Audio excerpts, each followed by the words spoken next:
Hello, and welcome to A Word of Hope for Monday of the third week of Lent. I am Father Jim Marchionda, coming to you from St. Pius Priory in Chicago.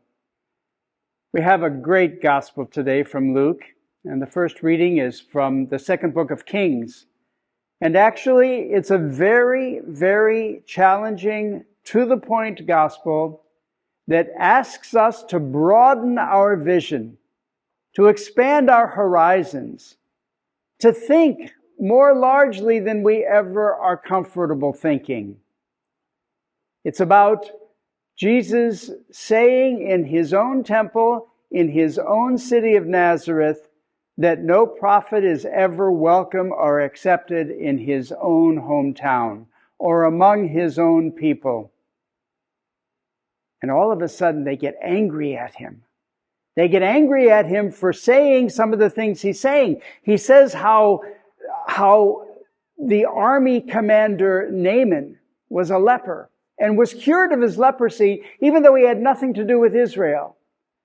And how the widow of Zarephath was cured and healed of her starvation even though there were many widows in Israel at the time who went unattended to.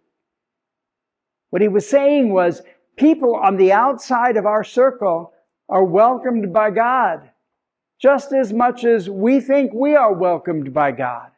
And the people became infuriated with him, and they went to throw him over the edge of the cliff.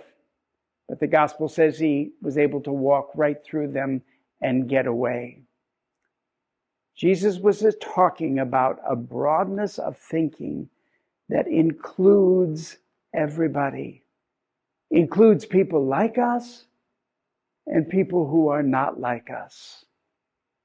It's so interesting because in one sense, we have been arguing in the United States for some months now about the hot button issue of DEI, diversity, equity, inclusion.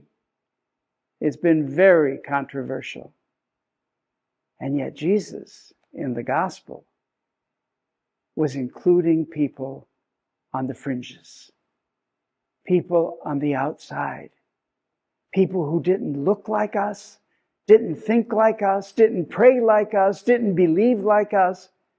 Jesus was saying that God's vision of the world is very diverse, and it is very, very inclusive of many kinds of people, and that all have access to God equally.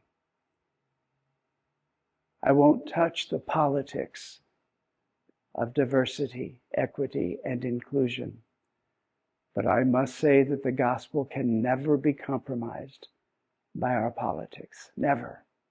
Jesus will always, always represent a God of diversity. Jesus will always represent the equal access to God that all of God's children have.